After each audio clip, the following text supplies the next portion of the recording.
Hello, ladies and gentlemen. Thank you for coming to my talk. I'm Ian Hardingham, designer and lead programmer on Frozen Synapse 2. And today I'm going to give you guys a rundown of the features in this game, show you some footage, and talk about how it improves on Frozen Synapse 1. So first off, for the uninitiated, Frozen Synapse is a game of squad tactics. You are controlling a team of guys assaulting a building, and you give them nice little complicated plans, which they follow, and things happen. It's technically simultaneous turn-based, so you and your opponent do your moves at the same time and then see them play out, which offers a lot of extremely interesting variations on what happens with usual turn-based strategy. Kind of combines the best of both for me. I'm going to assume that most of you guys, if you're sitting here, have actually played Frozen Synapse 1, so I'm not going to go any further into that. But the title of this talk and the thing that I want to talk about is how do you take Frozen Synapse 1 and how do you sequel it in a way which creates something really interesting.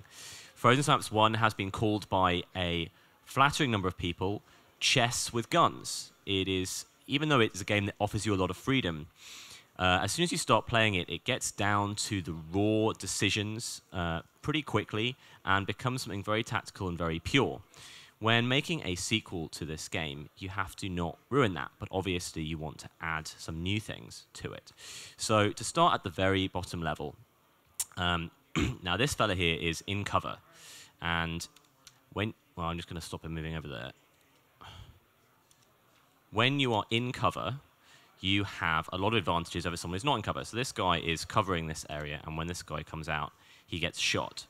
So the basic mechanics of Frozen Synapse are like a turn-based Counter-Strike, and everything in the game is meant to reflect the kind of tactics and the kind of gameplay that you actually get when you're playing Counter-Strike, like who wins in a particular engagement. If I'm ducking and looking around the corner or waiting for someone and he comes around the corner, I'm going to shoot him with my gun usually. Now, so we have these things are very well mature within Frozen Synapse, but we had a problem in the multiplayer of the first game where camping was too powerful.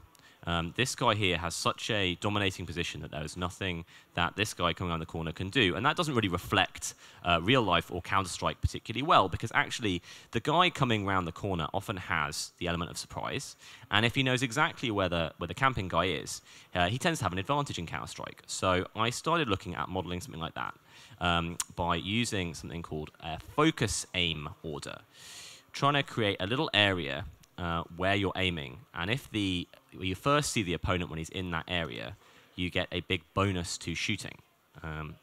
So here we see, previously the red guy was losing to the green guy, but because he's able to predict where the green guy is, he's winning.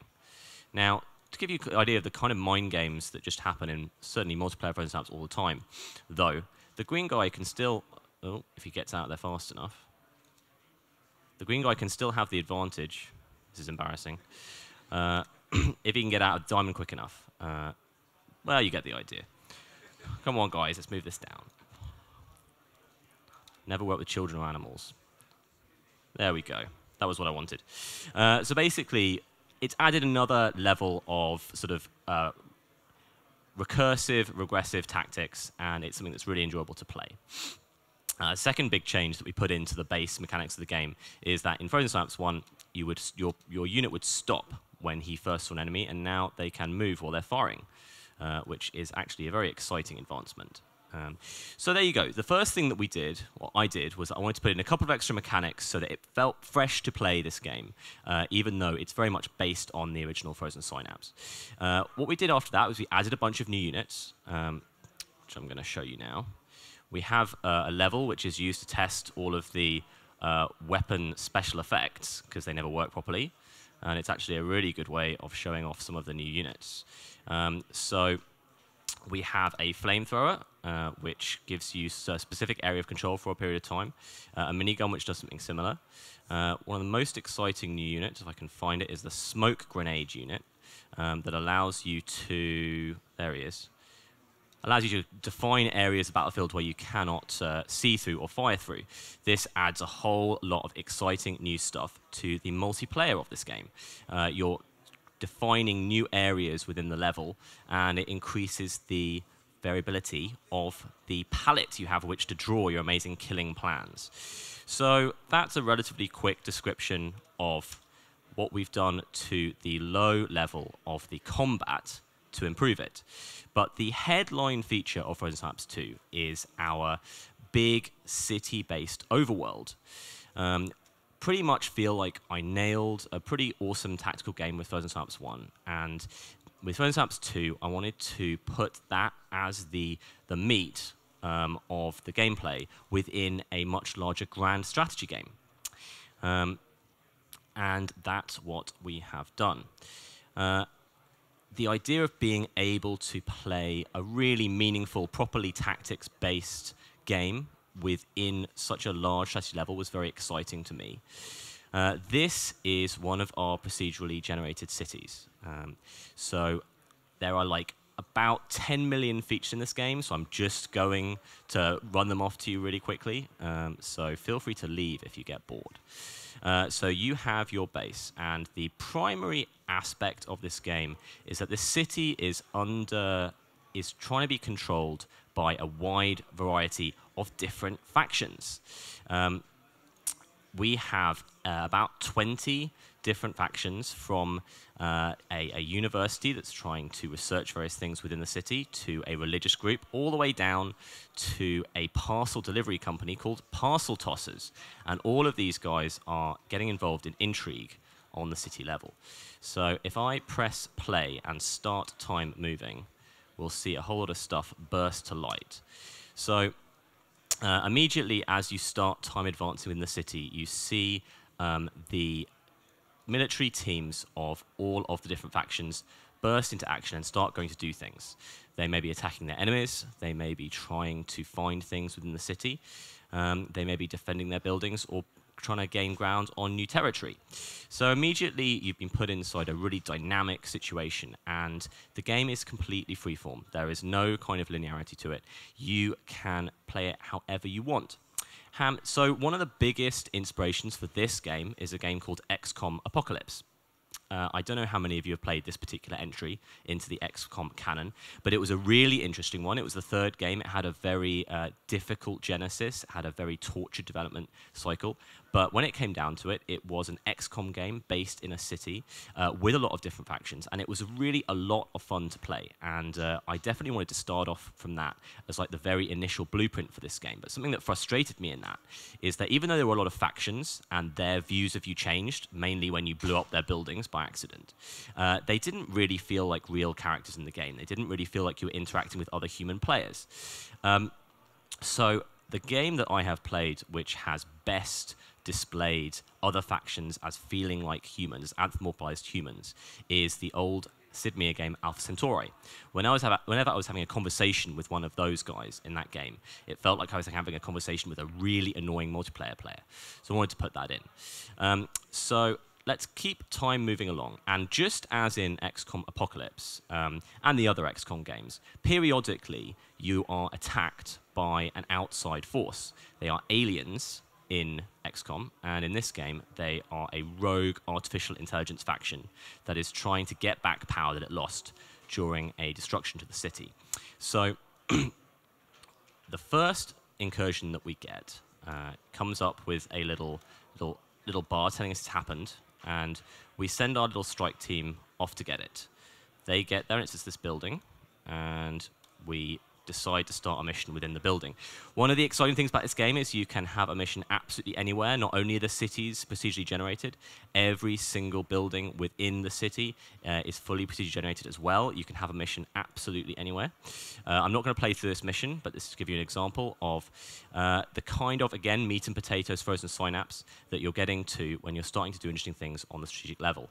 So I'm going to cheat and win this level and get thrown out in the wrong place. So basically, I want to start showing you guys some of the interesting things the other factions start doing. And we're going to wait for the next. Okay. So we have been attacked. We are being threatened by one of the factions who is trying to get the valuable loot that we just got from that incursion. And she's actually threatening me to give it to her, or or else. Now I'm going to say or else. Because I didn't move my squad home straight away, which they would not come and do this in, they came in to attack us where I was, which is actually pretty cool. So we've got the same building, which I didn't leave because I was busy showing you guys something. But now we are under attack from whoever this is, from one of the bad guys. So that's pretty good. So let's say the attackers win that. Now, a big part of this game is controlling as much of the city as you possibly can. You don't know when where these incursions are going to land, and the first faction to get there has the advantage of trying to harvest the loot from this incursion. So, unlike, say, the XCOM games, we have a pretty high degree of flexibility of how you set out your squads. You don't just have one or two. You can create as many as you like. You have to make the decision between having a few squads that have very powerful, or more squads that have fewer units in to get more coverage of the city. So we're just going to assign a new mercenary to fight for us, and there we go. We've created a new strike team who we're going to send out over here to try and control the city. Now, in a second, I'm going to show you some more of the conversational functionality of this game, which I think shows off really well the kind of freedom and the kind of agency that you're dealing with. So we have this massively complicated situation, this city, and we are going to call up now one of the other guys. Let's call up Safeguard. Now, it's the first time that we've talked to Etpar, if that's how you pronounce his name, Paul. I'm sorry, I don't know. So he's going to describe the background of his faction, which we can read about. He then wants to see if he can sign a treaty with us to get closer to us as a faction. If we sign a treaty with him, then he will be giving us jobs and contracts that we might want to do for him. So I'm going to do that. One of the things I'm most proud of with this game is that whenever you talk to the AI faction leaders, they will gossip about things that you have done, that others have done. And it really makes a lot of the things that happen within the city feel really real.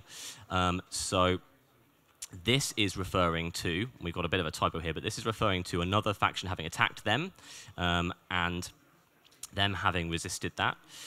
So this is really, really nice. It brings the whole city even more into life, and the way that these guys talk to you about the things that have happened changes depending on how they feel towards you. Mr. Parr is dismissive of us and is going to use that tone when communicating with us. If he has a different personality mood towards us, maybe he's magnanimous, to use an old Alpha Centauri term, he's going to talk in a different way. So your actions towards these guys, not only do they talk about them, but it reflects in their mood, the way they talk to you, obviously how likely they are to attack you or to do other stuff. And he's now going to talk about a couple of jobs that he'd like me to do for him. So, and then he's asking me what my current strategy is towards the incoming incursion. So I hope that shows you in a really super quick way how many different things the artificial intelligence of the factions can do and how it's communicated to the player. I think this kind of game that has this pretty insane degree of freedom is really cool. But if you don't have that element of communication that's wrapped up in something more narrative, then it starts to feel a little bit dry. So that's something that's really, really important to me. So finally, of this part of the demonstration, I'm going to just randomly go and attack a bank. And let me show you the some of the different architecture we have. Actually, I'm going to have a look at a temple. This may well not work. So as I was saying, we have an entire city full of procedure-generated stuff. We have designed a lot of nice buildings as well that go into the game.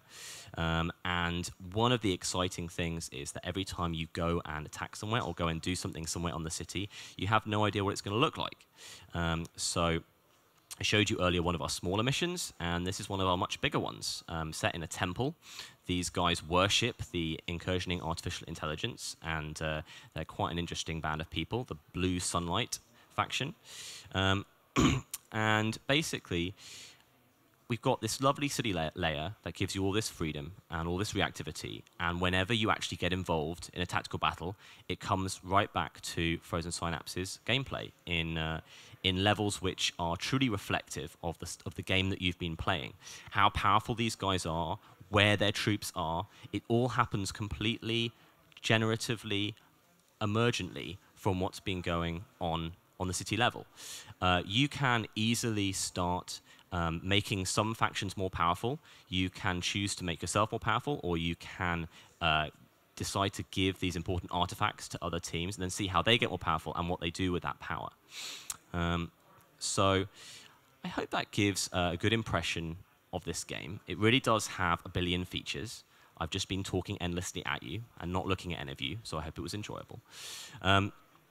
Basically, I wanted to make something that felt truly deep and generative and not even slightly linear, and I think I've succeeded. Thank you for listening, and do we have any questions? At least one question, please, otherwise I'm going to be really embarrassed. Someone who works for me, maybe. James. I have a question about Frozen Synapse 1, if that's all right. Of course. How involved were you in the Frozen Synapse Prime version, and which do you consider that to be the definitive version on PC, or the... Oh, no, I would say the original is the definitive version on the PC. We were very closely working with the guys at 11 who did the PlayStation version, Frozen Synapse Prime, and we really like it. But no, if you're buying it on the PC, I personally think that Frozen Synapse 1 is the definitive version. Tough question, by the way. That was really hard. Someone else, because I've probably only gone on for 10 minutes, and they won't invite me back. Hi. I was wondering how the room layout's designed for each area. So that's a good question. Basically, we have a core building generator, which is used in a lot of different places. And each of the buildings in the city has a function. So this is a corporate office, for instance. I believe this is a sewage works. This is a nest, and there are hotels, and there are libraries. Each different kind of building has a different kind of generator associated with it. So if we go down to the sewage works, which I think is going to work, we can see that in action. So for stuff like residential buildings and corporate offices, we mainly use like fully randomly generated. This is a good example of Robin going to town on what you can display using a 2D thing. So I guess these are sewage treatment work things. So this is, all of the buildings in this are actually created by an artist, but are sort of randomly sort of chucked around when put on this level. And some of this background stuff is randomly chucked around as well. Let me see if I can possibly go somewhere that's sort of completely randomly generated. This might do it. If it takes a long time to load, you can tell there are a lot of trees involved, so there are no trees. That's good. Right, so this is a good example. Probably need to clean some of this up. It's pretty weird. I don't know what will be going on here.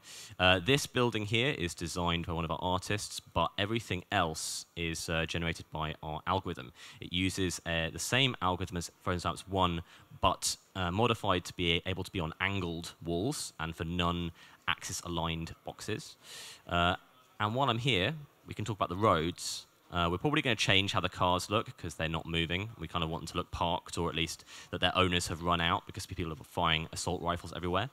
Something that's really good about taking the city really literally when creating these levels is that roads and sort of procedural road systems tend to be really interesting places to have missions on as well. Most tactical games only have sort of a small nod to an outside area before getting into the main area. But in this game, we have whatever roads are around. And in fact, that reminds me, while I'm throwing around features, so this game is fully multiplayer. You can play this city game up to 8 players in multiplayer, which is really, really cool and really exciting. Obviously, each of your friends who comes into play takes the part of a new faction. When you start getting attacked and getting under pressure, that can be problematic for you. You as the player has an avatar in-game, and if he dies, you lose the game, so it's important to protect him. So now this is our base, and this is especially useful for multiplayer. I can set up not only my defensive positions, but also my patrol routes. So if one of my friends comes to attack me and tries and kills my guy, this is me actually, this This is Ian right here. I think we'll put him somewhere safe. Then I've got something actually a little designed to get in the way of what my friends might be doing. So this just seems like it's just a really, really nice feature that I can sort of say, okay, this is my compound, and I want my guys to be patrolling around there. Maybe this guy comes out onto the outside of the building. So Frozen Synapse 2 has quite a big stealth element as well. If you manage to turn up to a building without the other faction realizing you're there, your first several turns will be with the AI just having no idea that you are there. And the same can happen to you. If you don't have the right items in your base to allow you to have an understanding of when you get attacked, you'll be running these patrol routes, and you as the player will not be able to take control until one of your units actually sees one of the enemy units. So it's actually pretty nerve-wracking when you're watching, as the player, your opponent coming in to attack you, but you can't do anything until you see him. So I think that's a really nice feature. So anywhere that you go in the game, not just your own base, but anywhere that you might have a squad. So we have our Strike Team 2 here. If we go just into this completely random building, something's going on.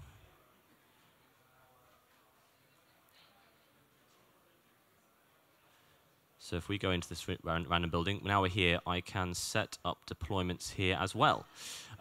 Like I said before, you're trying to control as much space in the city as possible, so your squads are going to be littered around, and you're often going to come and be attacked by enemy guys. So you want to set up, oh, this is just one guy I've got here. So I don't know how one guy is going to defend this gigantic building, but let's just have him go around in a square like that. Yeah, this is another good example of our procedural generation. This is entirely procedure generated and looks quite good. Frozen Synapse games play out very differently depending on the size of the level. They feel very different to play. They're almost casual for very small levels, and they're much more in-depth and sort of aesthetic-y with something bigger. There you go. Does anyone else want to ask me a question? Please, not a business question, please. You said the city's going to have 8-player multiplayer. Yes. So how's that going to work? I mean, are you going to have to spend 4 hours playing, or will you be able to save the game and come back? Yeah, you can save the game and come back. It's drop in and drop out as well. So obviously, being basically a grand strategy game, Frozen Synapse Online is designed to be super easy and quick to play, as you probably know. You can play whenever you like, and it just fits around you. Obviously, the same is not going to be true of something like this. Anyone playing in the city at one time has to be online at the same time. And yeah, games take quite a long time. We put quite a harsh time limit on your missions if you're playing against AIs like that. But as far as I know, people put up with a lot of waiting around for games like this. It's definitely an existing genre of thing. And I can tell you it's very, very exciting to play. Take my word for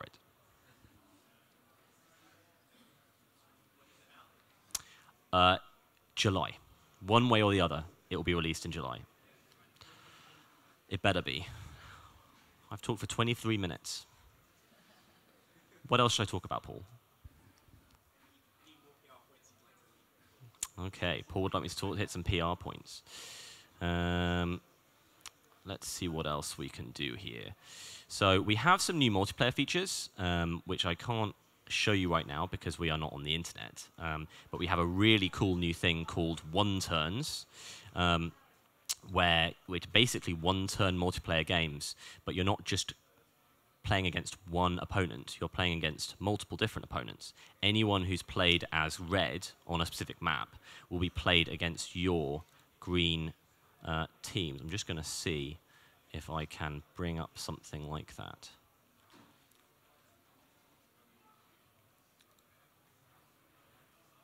I'm actually going to try and log in. My password's really embarrassing, so I'm kind of hoping that someone tell me if that comes up on the screen.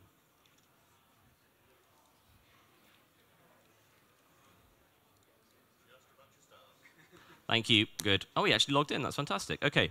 So this is cool. Let's load that.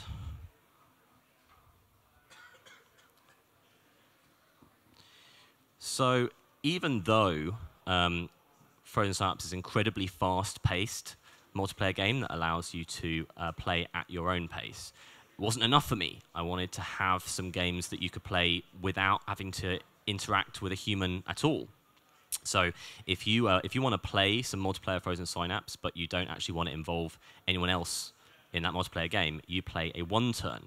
So one-turns are these little strategic things. Now this is a game mode called Sitting Ducks. You have 3 civilians, the enemy has 3 civilians. Your score at the end of the round is how many of your enemy civilians you've killed, minus how many of yours you've lost. Your civilians cannot move. And it plays out like that. So on this level, you always have to watch these like 10 different times to see exactly what's happened. This guy's blown up part of the wall with a rocket launcher, and he's taken out his machine gunner to try and shoot some civilians, but then he gets caught in a toxic gas explosion before he gets these guys. I like Green's use of the shield here. Green gets a civilian down there, but then loses his unit to a focus aim kill, and spasms. Let's look at that animation error again. Spasms quite badly as he dies. That's working really well. So what's really cool is you just watched me, apparently a long time ago, play against someone called Red Green. We can see me play against, I think these are all Bin's weird names, but let's try Lord Snicker. Can't believe this is all working. Right, let me just pause it there. So I think I am Green. So we are watching the exact same Green play, but against a different person's Red play. So now I managed to get both the rocket launcher and that guy. Whoever this was blew up a slightly different part of the wall. Did not... Was that you? Sure you do. This time, this red guy gets killed and gets the spasming animation. So let's see. So that was technically a score of 0 because we both lost the same number of civilians. Who's Chris Can? Let's have a look at this. So you can just do this endlessly. This is really exciting, I promise you. When you do one play and then you can just watch it against so many different ones. So now this guy's done a lot better. So that's a much bigger score for my opponent, Krizan. He does lose 2 civilians, but he kills all 3 of mine. So that's a score of, well, it says -0, but that's a score of 1 for him.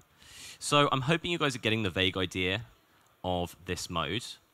Just one map can be played by 1,000 people, and every time you log into Frozen Synapse, it'll tell you if you have new oppositions to watch against your plays. So I could just be entertained by this 5-minute thing I did for the rest of my life. And every time I log in, I see some new person with a weird name has done something against it.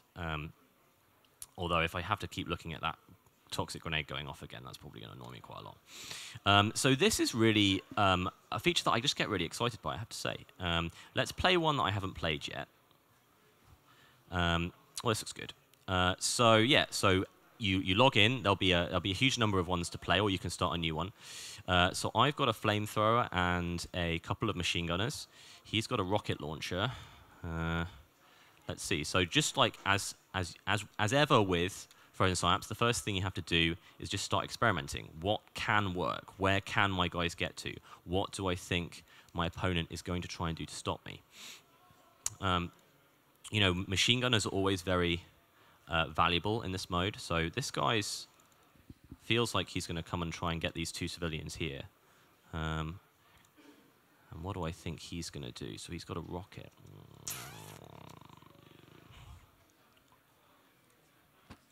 So one of the beauties of this game is just how recursive it becomes so quickly. This is an obvious move for me. He blows everything up with a rocket launcher. If I actually really think he's going to do that, I might do something like that. Going to get shot. Could be extremely clever. In a minute, I'll just put something terrible in, and we'll see how I've done against Robin and maybe even Paul. But I want to do something respectable. I should let you guys tell me what to do. All right, I'm just going to run this fella in. No, I'm going to do that. And I'm going to do that. And I'm going to do that. Let's see what happens. Oh, that's bad. That's sad. We don't have anyone to play against. I'm sure I said there were 16 of them. Anyway, I'm sure you guys get the idea. This is something that I'm really proud of and just gives a whole new dimension to multiplayer that you play at your own pace. So we have all of the game modes from Frozen Synapse 1 are returning, including a couple of new ones that are currently unannounced. We put in timed turns as a feature that was greatly asked for before. We're now making it more explicit within the game. So if you really want to play a game very quickly and you don't want your opponent to go and answer the door or anything, you can say that you only want to play timed turns, and that will matchmake you in the correct way. We still have the traditional Frozen Synapse traffic light system, where if I want to play multiplayer, I just go for green, I select the multiplayer modes I'm happy to play, and then it finds me an opponent. Even with a very small player base online, you can get a game really, really quickly with Frozen Synapse. Not if there's no one playing, though. And all of the new units add a huge amount of stuff to the game. So there you go. That's multiplayer. Any questions? Well, I think I'm going to wrap it up there then, if that's all right. Yes, that's very much. So I'd like to say thanks very much to Ian for coming along from 047. Those 7 games. Thank you. Thank you, everyone.